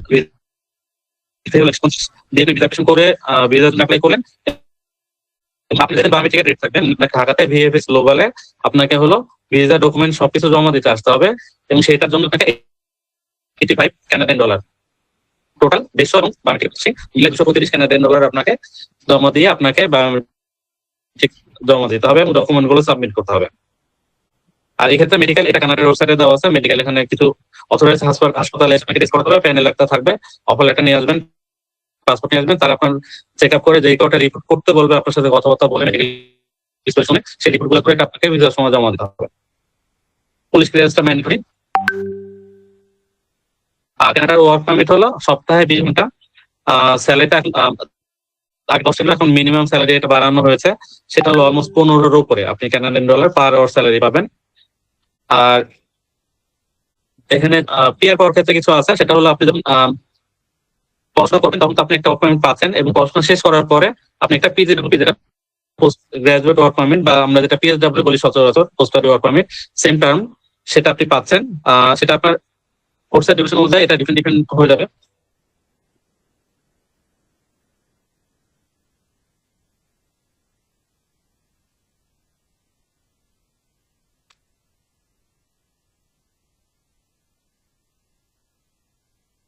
সেটা ওপেনটা হবে আপনার কোর্সের ডিউরেশন। যদি মাস্টার্স, অবশ্যই আপনারা 2 ইয়ার্স এর নিচে কোনো মাস্টার্সে ভর্তি হবে না। মাস্টার্স কিন্তু অনেক সময় কানাডাতে 1.5 বছর থাকে, 1 বছরও থাকে, বাট 2 ইয়ার্স এর যদি নিতে হয় আপনার মাস্টার্স এর ডিউরেশন, তাহলে আপনি কিন্তু পিএসডব্লিউ 3 বছর নিতে পারবেন, আপনার কোর্সের সমান পাবেন। বাট যদি 2 ইয়ার্স হয় বা তার থেকে বেশি হয় আপনার কোর্স ডিউরেশন, সেক্ষেত্রে আপনি 3 বছরের ওয়ার্ক পারমিট পাবেন। তো সেক্ষেত্রে আপনারা আপনার কোর্সটা এভাবে সিলেক্ট করবেন যেন আপনার মাস্টার্সের কোর্সটা অবশ্যই 2 ইয়ার্স এর হয়। যদি 1.5 বছরের মাস্টার্স, সেক্ষেত্রে কিন্তু 1.5 বছর অথবা 2 বছর ওয়ার্ক পারমিট। সো এটা ডিপেন্ড করবে আপনার কোর্স ডিউরেশনের উপরে। দেন আপনি পিডব্লিউ শেষ করবেন, এর মধ্যে কিছু পয়েন্ট ক্যারি করতে হয়, যেমন আপনার জবের স্যালারি কত মিনিমাম, আপনার আইএলটিএস স্কোর কত ছিল, আপনার ব্যাচেলর বা মাস্টার্স কানাডাতে যেটা পড়েছেন সেটার স্কোর কত ছিল, সিজিপিএ কত, এবং আপনার প্রিভিয়াস একাডেমিক যত ব্যাকগ্রাউন্ড আছে সবকিছু থেকে একটা পয়েন্ট ক্যালকুলেট করে এরপর যদি এলিজিবল পয়েন্ট হয়, আপনার টোটাল কত ঘন্টা আপনি কানাডাতে আসার পরে জব করেছেন, আপনার স্যালারি কত ছিল পার আওয়ার হিসাব করে সবকিছু মিলায় যখন আপনার একটা ওদের যে ক্রাইটেরিয়া আছে সেটা ফিল করুন, তখন কানাডাতে পেয়ে যাবেন, তখন আপনারা কানাডাতে কিন্তু পেয়ে যাবেন। এটা ছিল কানাডার একটা ওভারভিউ। এবং আমি এপ্রিল আসি ফিনল্যান্ড কেন বলতেছি, ফিনল্যান্ডের লাস্ট থেকে ফিনল্যান্ড একটা খুব ভালো একটা টপ ডেস্টিনেশন, যেহেতু ফিনল্যান্ডের জন্য আমাদেরকে ইন্ডিয়াতে যেতে হয় ভিসা সাবমিশনের জন্য। এবং গত জুনের 28 তারিখে ইন্ডিয়ান এম্বাসি ওপেন করে দিয়েছে যে বাংলাদেশ থেকে এখন শুধু মেডিকেল না, বিজনেস পারপাস, স্টুডেন্ট পারপাস, যারা স্টুডেন্ট ভিসা জমা দিতে যাবেন তাদের জন্য এখন ভিসাটা যেহেতু ওপেন করে দিয়েছে ইন্ডিয়া থেকে, সেক্ষেত্রে আমরা ফিনল্যান্ডটাকে একটা ভালো ডেস্টিনেশন হিসেবে নিতে পারি ইউরোপের মধ্যে যারা চাচ্ছেন। এবং ইউরোপের মধ্যে আপনারা জানেন যে ফিনল্যান্ড সবসময়, ফিনল্যান্ড, নরওয়ে, নিউজিল্যান্ড, ডেনমার্ক, এরা কিন্তু সবসময় বিশ্বের সবচাইতে জিরো ক্রাইম রেটের দেশ হিসেবে থাকে এবং সবচেয়ে সুখী দেশের মধ্যে পড়ে। তো সেক্ষেত্রে ফিনল্যান্ড কিন্তু একটা ভালো একটা পপুলার ডেস্টিনেশন বর্তমানে। সেক্ষেত্রে আপনার ফিনল্যান্ড যারা ইউরোপ টার্গেট করতেছেন তারা ফিনল্যান্ড ট্রাই করতে পারেন, কারণ ফিনল্যান্ডে মাস্টার্সের যদিও টিউশন একটা থাকে, তারপরও কিন্তু সায়েন্সের সাবজেক্ট, স্টেম সাবজেক্ট গুলোর জন্য ফিনল্যান্ড কিন্তু অনেক স্কলারশিপ দেয়। জাস্ট করার ক্ষেত্রে 50% স্কলারশিপ অটোমেটিক অনেক সময় দিয়ে দেয়। যাদের রেজাল্ট ভালো থাকে, আইএলটিএস স্কোর ভালো থাকে, তাদের জন্য কিন্তু ফিনল্যান্ডে অটোমেটিক কিন্তু মোটামুটি 50% স্কলারশিপ পাওয়াটা খুব ইজি। এছাড়াও গভর্নমেন্ট কিছু স্কলারশিপ যেটা ফুল ফান্ডেড করার পসিবিলিটিসটা বেশি থাকে। তো সেক্ষেত্রে ফিনল্যান্ডও আপনারা অপরচুনিটি পাচ্ছেন। ফিনল্যান্ডের অফিসিয়াল ল্যাঙ্গুয়েজ ফিনল্যান্ড, বর্তমানে তারা এখন ইংলিশে বেশি কথা বলে। তো আপনার ইংলিশ দিয়ে, আপনার আইএলটিএস দিয়েও কিন্তু ওখানে যে খুব একটা বেশি ল্যাঙ্গুয়েজ ব্যারিয়ার পড়বেন না। ইউরোপ কান্ট্রির মধ্যে যে 3-4টা কান্ট্রিতে মোটামুটি ইংলিশে ভালোভাবে চলা যায়, ফিনল্যান্ড তার মধ্যে অন্যতম একটা। ফিনল্যান্ড ইউনিভার্সিটি খুব বেশি না, বাট ওদের অ্যাপ্লাইড সায়েন্স যেগুলো বিজ্ঞান প্রযুক্তি টাইপের, আমাদের যেমন ওদের পাবলিকের সাথে সাথে পাবলিক কিছু বিজ্ঞান প্রযুক্তি ইউনিভার্সিটি আছে স্পেশালাইজড সায়েন্স স্টুডেন্টের ক্ষেত্রে। সো ফিনল্যান্ড আসলে বেসিক্যালি সায়েন্স স্টুডেন্টের জন্য বেশি ভালো। এরপরও কিন্তু আপনারা যারা হেলথ রিলেটেড আছেন বা সোশ্যাল সায়েন্স আছেন, বিজনেসের জন্য কিন্তু খুব একটা খারাপ না, বাট বেশি কষ্ট করা হলো সায়েন্সের ক্ষেত্রে। তো ফিনল্যান্ডেও যে ডকুমেন্ট গুলো লাগে সেগুলো সবকিছু লাগে, অ্যাপ্লিকেশনের ক্ষেত্রে সমস্ত স্ক্যান কপি লাগবে, একাডেমিক, তারপর এসবি, সিভি সবকিছু লাগবে, অ্যাপ্লাই করবেন। এবং ফিনল্যান্ডে আগে অ্যাপ্লিকেশন ফি ছিল না, বাট এখন অ্যাপ্লিকেশন ফি ইন্ট্রোডিউস করছে। বাট একটা থেকে আপনি একবারই অ্যাপ্লিকেশন ফি দিয়ে 6টা ইউনিভার্সিটিতে অ্যাপ্লাই করতে পারবেন। জব অ্যাপ্লিকেশন যখন শুরু হবে আপনার সেপ্টেম্বরের জন্য জানুয়ারি মাসে শুরু হবে, এবং জানুয়ারি ইনটেকের জন্য আপনার আগস্টের মাঝামাঝি থেকে সেপ্টেম্বরের মাঝামাঝি পর্যন্ত চলে। তো এই সময়গুলোর মধ্যে আপনি অ্যাপ্লাই করতে পারেন। এছাড়াও রোলিং বেসিসে সারা বছরে ফিনল্যান্ড কোনো সাবজেক্ট থাকে। বাট আপনি যদি একসাথে সমস্ত ইউনিভার্সিটিতে অ্যাপ্লাই করতে চান যে হ্যাঁ সব ইউনিভার্সিটি সব লাগবে, তো সেক্ষেত্রে জানুয়ারি মাসটা সবচেয়ে বেস্ট। তারপরে 3 তারিখ থেকে 17 তারিখের মধ্যে অ্যাপ্লিকেশন করতে হয়, এবং সেই সময় আপনি একসাথে একটা অ্যাপ্লিকেশন ফর্ম ফিল আপ করে 6টা ইউনিভার্সিটি সিলেক্ট করে আপনি অ্যাপ্লিকেশন করতে পারেন শুধু একটা ফি দিয়ে। 100 ফি দিয়ে আপনি 6টা ইউনিভার্সিটি সাবমিট করতে পারেন একটাই থেকে। এবং নিউজিল্যান্ডে প্রোগ্রাম গুলো হয় ব্যাচেলর হয় 3 থেকে 3.5 বছরে, 6-7 সেমিস্টার, এবং মাস্টার্স মোস্টলি 1.5 থেকে 2 বছর হয়, আপনার 3 অথবা 4 সেমিস্টার। আর এখানেও আপনার ইন্টারমিডিয়েট করে অ্যাপ্লাই করে দেন। আরেকটা মজার বিষয় হলো ফিনল্যান্ডে কিন্তু গ্যাপ নিয়ে কোনো ইস্যু নাই। একটা স্টুডেন্ট 2015 বা 16 সালে পাস করে, সে পড়াশোনা ঠিক মতো করে নাই বা সামহাও সে ব্যাচেলর ভর্তি হয় না কোথাও, সেও চাইলে একটা গ্যাপ এক্সটেনশন দিয়ে, কেন সে চাইলে এখন এসে ব্যাচেলর অ্যাপ্লাই করতে পারবে। সো মাস্টার্স এর ক্ষেত্রে এর অনেক ইস্যু নাই, গ্যাপ কোনো ইস্যু না। আমি জাস্ট লিখেছি যে ফিনল্যান্ড একমাত্র কান্ট্রি যেখানে গ্যাপ নিয়ে কোনো কথা নেই। গ্যাপ ওরা অনেক বেশি গ্যাপ অ্যাকসেপ্ট করে। ব্যাচেলরের ক্ষেত্রে নরমালি 4 চাই, বাট 3.75 হলে অ্যাপ্লাই করা যায়। মাস্টার্সের ক্ষেত্রে সিজিপিএ 3 বলা হয়, বাট 2.50 বা 2.75 আমরা অ্যাপ্লাই করতে পারি। হলে অ্যাপ্লাই করি। কমিশন যদি ব্যাকলগ থাকে, ইমপ্রুভমেন্ট থাকে, অনেকগুলো রিটেক থাকে, সেক্ষেত্রে টিউশন 4,000 থেকে 18,000 মধ্যে 18,000 গুলো থাকে খুব টপ হাই র্যাঙ্ক সাবজেক্ট গুলোর ক্ষেত্রে। বাট নরমালি 4 থেকে 12,000 ইউরোর মধ্যে মোস্টলি 4,000 গুলো হয় 4 থেকে 8,000 ব্যাচেলর টিউশন ফি, এবং 8 থেকে 16, 17, 18 পর্যন্ত হয় মাস্টার্সের টিউশন ফি। ফিনল্যান্ডে অ্যাপ্লিকেশন করা হয় একটা পোর্টাল দিয়ে, সেটা হলো ট্র্যাকিং করে, সেখানে সরাসরি সাবমিট করা যায়। সেক্ষেত্রে অনেক, যদিও ইউরোপের কান্ট্রিগুলোতে অ্যাডমিশনের ক্ষেত্রে অনেক প্যাচ থাকে, অনেক স্টেপস থাকে। সো এই ক্ষেত্রে আপনারা একজন ভালো কনসালটেন্টের হেল্প নিয়ে আপনারা করেন, এখানে অনেকগুলো স্টেপ বাই স্টেপ আগাইতে হয়। একই সাথে দেখা যাচ্ছে যে আপনি ইউনিভার্সিটি অ্যাডমিশনের জন্য আগাচ্ছেন, ইন্ডিয়ান এম্বাসিতে অ্যাপয়েন্টমেন্ট নিচ্ছেন, আবার ইন্ডিয়ান ভিসার জন্য সাবমিশন করতেছেন। সো একসাথে ঘুরে যায়। সো সেই ক্ষেত্রে স্টেপ বাই স্টেপ আপনারা একজন ভালো কনসালটেন্টের গাইডলাইন নিয়ে আপনারা ফিনল্যান্ডে চেষ্টা করতে পারেন। ফিনল্যান্ড অ্যাপ্লাই করলেন, অফার পর এখানে স্কলারশিপের জন্য অ্যাপ্লাই করতে হবে। এমনিতেও ইউনিভার্সিটি আপনাকে অলমোস্ট 50 থেকে 60% স্কলারশিপ দিবে। গভর্নমেন্ট স্কলারশিপ যদি আপনারা পান, সেক্ষেত্রে ফুল ফান্ডে পাওয়ারও চান্স থাকে, এবং হোস্টেল ফিটা অলমোস্ট অনেক সময় ভালো স্টুডেন্টের ক্ষেত্রে ফ্রি হয়ে যায়।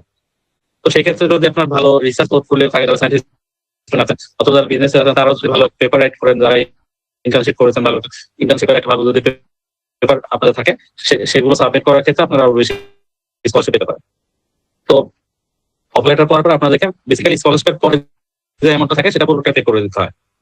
ফিনল্যান্ডের ক্ষেত্রে ফুল রিফান্ড দিয়ে দিতে হয়।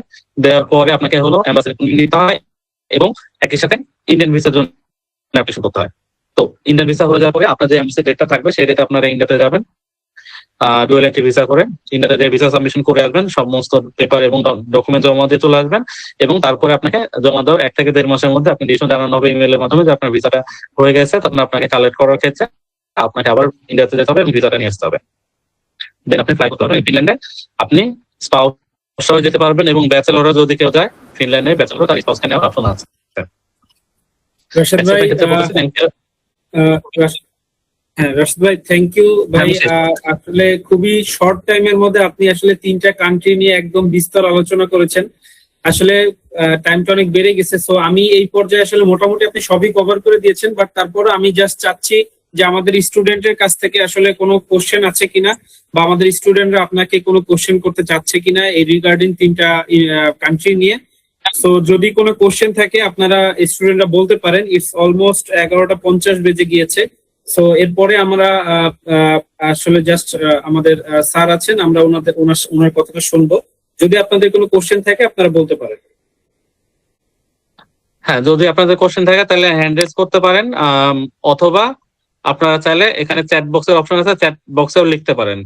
হ্যাঁ, বা মাইক অন করে বলতে পারেন যদি আপনাদের কোনো কোশ্চেন থাকে। আই গেস ভাই মোটামুটি সবই ক্লিয়ার করে দিয়েছে, বাট তারপরে যদি কোনো কোয়ারিজ থাকে আপনারা বলতে পারেন।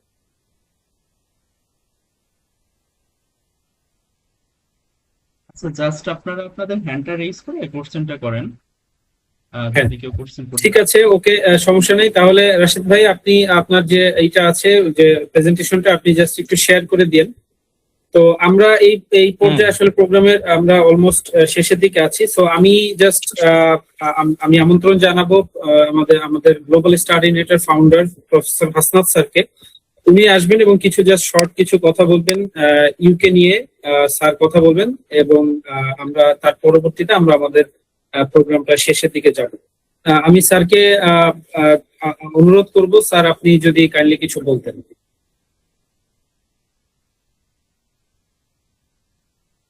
Hello sir, Hasnat sir. Yes, hello everyone. আসলে অনেক রাত হয়ে গেছে, সবাই অনেক ধৈর্য ধরে আজকের সেশনটা তে জয়েন করে আছে। এটাতে আসলে আমরা চাচ্ছিলাম যে আমাদের যে স্টুডেন্টরা আছে জামালপুর সায়েন্স এন্ড টেকনোলজির, এখানে রোবোটিক্স ক্লাবের মেম্বাররা আছে, এখানে IEEE থেকে আছে, সো এখানে অনেক স্টুডেন্টস আছে যারা আসলে তাদের ফিউচার ক্যারিয়ার্স নিয়ে চিন্তা করছে। Excuse me. সো আমরা চাচ্ছিলাম যে এদেরকে একটা বেসিক গাইড আমরা যদি দিতে পারি তাহলে তাদের ক্যারিয়ারে ডিসিশনস নিতে হেল্প হবে। আসলে study abroad is a dream. এই ড্রিমটা আসলে যারা দেখবে তাদেরকে অনেকগুলো বিষয় নিয়ে অ্যালাইন থাকতে হবে। এটা জন্য ভালো রেজাল্টের কন্টিনিউ করে রাখাটা প্রয়োজন, ফাইন্যান্সিয়াল স্ট্যাবিলিটি প্রয়োজন, এবং সব থেকে বড় কথা যে স্টাডি করার জন্য জেনুইন স্টুডেন্ট যে অ্যাটিটিউড, এটাও থাকা প্রয়োজন। অনেক স্টুডেন্ট আমরা দেখি যারা হচ্ছে পড়াশোনার মাঝেও থাকতে চায় না, সিরিয়াস থাকে না। বাট আমরা যেহেতু এডুকেশন নিয়ে কাজ করছি, আমরা ডেফিনেটলি চাই যে আমাদের স্টুডেন্ট যারা আছেন এরা সিরিয়াসলি জিনিসটাকে দেখবেন, তাদেরই ক্যারিয়ারের বিষয়। প্রথম থেকেই ব্যাচেলর পড়া অবস্থায় অন্তত পক্ষে থার্ড ইয়ার থেকেই তারা প্রিপারেশন নেবে, একটা আইএলটিএস এর স্কোর তারা যাতে মেনটেন করতে পারে। এখন পৃথিবীর সব দেশেই আইএলটিএস এর স্কোর 6.5 প্রয়োজন হয়, নো ব্যান্ড বিলো 6। এর কিছু আছে, কিছু ডিফারেন্স থাকে কোনো ইউনিভার্সিটির ক্ষেত্রে পার্টিকুলারলি বা কোনো কান্ট্রির ক্ষেত্রে। তবে মোস্ট ইম্পর্টেন্টলি যে জিনিসটা স্টাডি অ্যাব্রড জার্নিতে আমাদেরকে আসলে চিন্তা করতে হবে যে আমরা যখন ভিসা অ্যাপ্লিকেশন করবো বা আমরা যে মুহূর্তে প্রিপেয়ার হবো বিদেশ যাওয়ার জন্য, সেই সময়টায় যেন আমরা এমন দেশে ভিসা অ্যাপ্লিকেশন করি সেই সময়টায় আমরা বাংলাদেশিদের একটা ভিসা ট্রেন্ড থাকে। যেমন 2024 থেকে 25 এই সময়টায় আমরা আসলে কানাডার খুব বেশি ভিসা বাংলাদেশে হতে দেখিনি। এখনো গত 2 বছর ধরে আমরা আমেরিকার ভিসা ওইরকম পাচ্ছি না। গত বছর অস্ট্রেলিয়াতে খুব ভালো ভিসা হয়েছে। এখন এই মুহূর্তে অস্ট্রেলিয়াতে বাংলাদেশ থেকে খুব ভালো ভিসা হচ্ছে না। সো কোনো স্টুডেন্ট যদি অস্ট্রেলিয়ার কথা চিন্তা করে, তাকে আসলে বুঝে শুনে অ্যাপ্লিকেশন করতে হবে। মোটামুটি সব দেশেই, বিদেশে মাস্টার্স এ পড়তে যাওয়ার জন্য বা পিএইচডি করতে যাওয়ার জন্য একাডেমিক ডিফারেন্স আসলে, মানে রিকোয়ারমেন্টের ডিফারেন্স আসলে খুব বেশি না।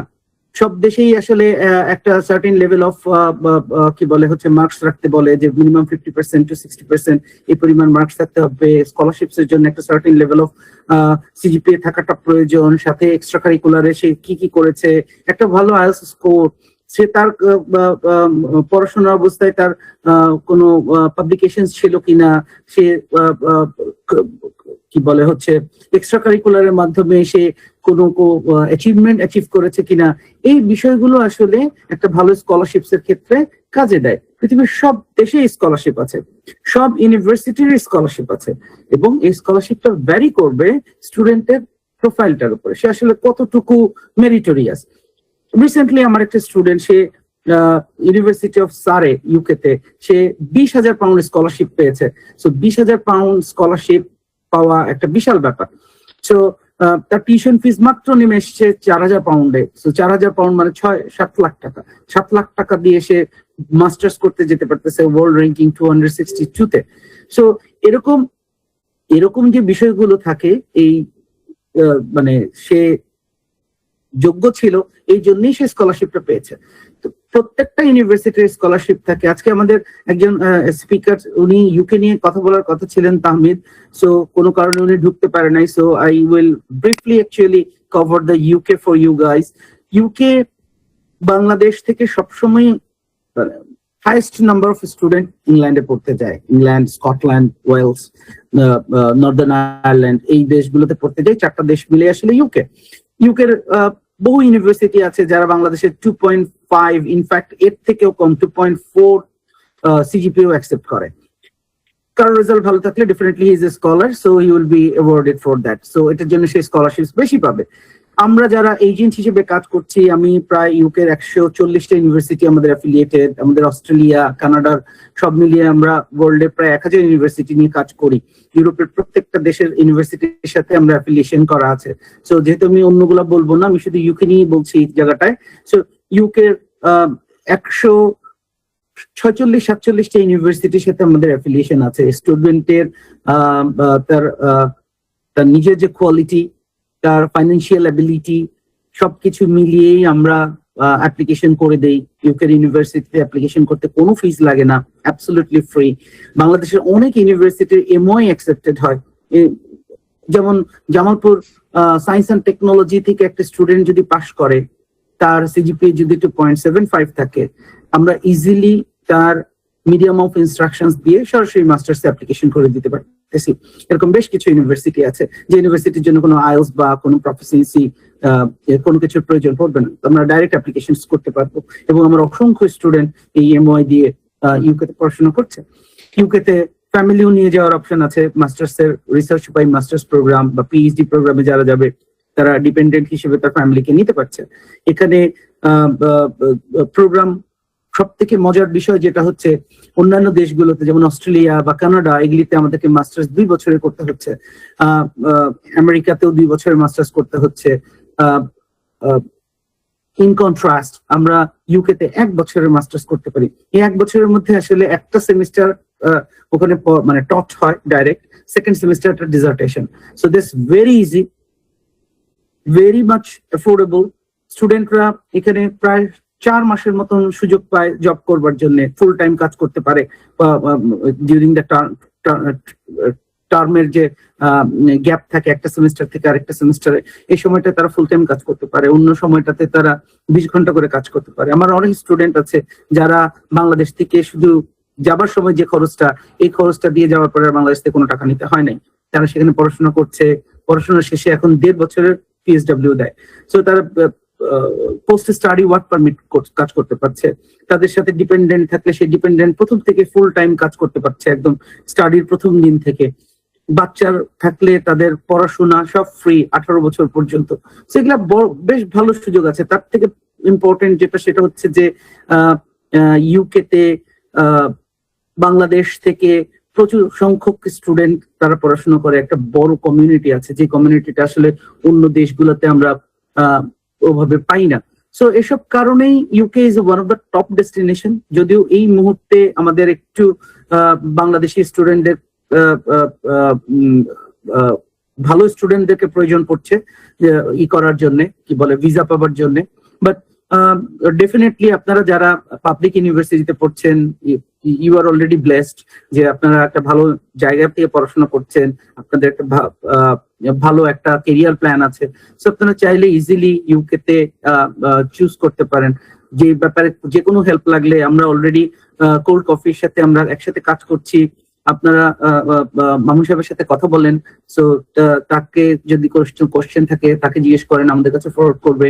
ইভেন দো আমরা কোল্ড কফি মাধ্যমে আপনারা যারা আছেন, যদি হায়ার স্টাডি অ্যাব্রোড এর জন্য যদি আপনারা প্ল্যান করেন যে আপনাদের এজেন্ট সাপোর্ট লাগবে, we are doing fully free. We don't charge not even any money for service charge. Even আজকে যারা এখানে আছে এদের জন্য আমরা কোল্ড কফির মাধ্যমে যারা আসবে এদের জন্য আমাদের কোনো ফাইল ওপেনিং চার্জও থাকবে না। ইউজুয়ালি আমাদের 20,000 টাকা ফাইল ওপেনিং চার্জ থাকে। It's completely free for the audience of cold coffee.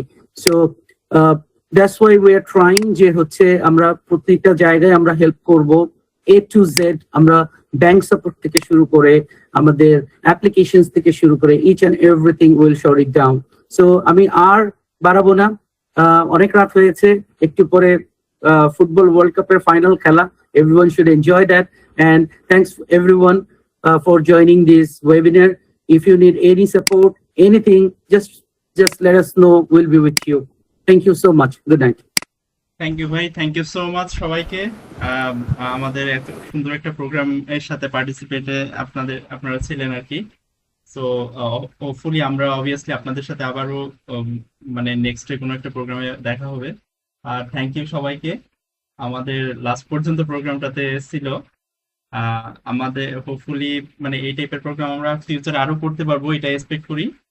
তো ঠিক আছে, আর আমার এন্ড থেকে আর কোনো কিছু বলার নাই। যদি অন্য কারোর কিছু বলার থেকে জাস্ট আনমিউট করে আপনারা বলতে পারেন, আর আমরা হয়তো প্রোগ্রামটা শেষ করে দেবো আর কি। সো কারোর যদি কিছু বলার থাকে জাস্ট আনমিউট করে বলতে পারেন যে প্রোগ্রামটা কেমন লাগলো বা আপনাদের নেক্সট এর এক্সপেকটেশনটা কিরকম। আসসালামু আলাইকুম। হ্যাঁ, ওয়ালাইকুম আসসালাম। হ্যাঁ মিনহাজ, প্লিজ বলো।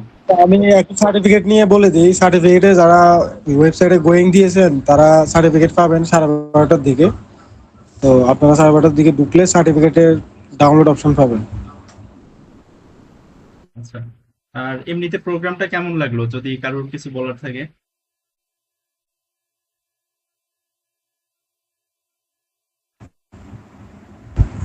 আচ্ছা আমি বলি, প্রোগ্রাম যদিও আমি হোস্টের মধ্যে একজন, তো আমার কাছে প্রোগ্রামটা অসাধারণ লাগছে। আমিও একজন ভবিষ্যৎ অ্যাপ্লিকেন্ট।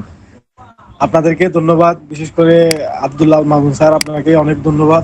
আপনি অনেক শ্রম দিয়েছেন, আপনি মানে প্রফেশনাল লাইফে আছেন, এভাবে সময় দিয়েছেন, এটা আসলে আমরা অনেক বেশি খুশি হয়েছি। আশা করি আপনার সাথে ভবিষ্যতে আমরা আরো প্রোগ্রাম করবো ইনশাআল্লাহ। আমরা চিন্তা করতেছি সেপ্টেম্বরে কি প্রোগ্রাম করা যায়, আপনার সাথে আমরা কথা বলবো। ধন্যবাদ আপনাকে। ওকে, থ্যাংক ইউ সো মাচ। ঠিক আছে, থ্যাংক ইউ সবাইকে। আসমাত ভাই থ্যাংক ইউ, সাদি ভাই আপনাকেও থ্যাংক ইউ, এবং যারা আমাদের মামুন ভাই আপনাকেও অনেক থ্যাংক ইউ, ধন্যবাদ এত সুন্দর একটা প্রোগ্রাম করার জন্য। আমরা আসলে সামনে কাজ করবো ইনশাল্লাহ। আপনার যত স্টুডেন্ট আসুক, যারা যে ধরনের কোয়ারিজ থাকুক না কেন, আমরা খুবই খুশি হব যদি আপনি আমাদের সাথে কন্ট্যাক্ট করেন তাদের ব্যাপারে, এবং আমরা তাকে মানে সর্বোচ্চ সাপোর্ট দিই ইনশাল্লাহ। আমরা গ্লোবাল স্টাডি নেট তাদের সাপোর্ট দিব ইনশাল্লাহ। থ্যাংক ইউ আমাদের রাশেদ ভাইকে অনেক থ্যাঙ্কস এত রাতে সময় দেওয়ার জন্য। আমাদের জুবাইর ভাইয়ের জন্য থ্যাঙ্কস। সাদি তোমাকে অনেক ধন্যবাদ। আর মামুন ভাইকে তো অবশ্যই আমরা সাপোর্ট করে দেবো, এবং অনেক ধন্যবাদ এরকম একটা অনুষ্ঠান করার জন্য, আয়োজন করার জন্য। ধন্যবাদ জানাচ্ছি IEEE ক্লাবকে এবং রোবোটিক্স ক্লাবকে, এবং এই ক্লাবের সাথে যারা আছে এদের যে কোনো কিছুতে। আমি একজন এডুকেশনের সাথে সম্পৃক্ত মানুষ, সো কারোর যে কোনো টাইপের কোনো হেল্প লাগলে I will try to be with you guys any time. Okay, thank you so much. Good night. Thank you সবাইকে। জি ওকে, Thank আল্লাহ you. হাফেজ। আল্লাহ হাফেজ।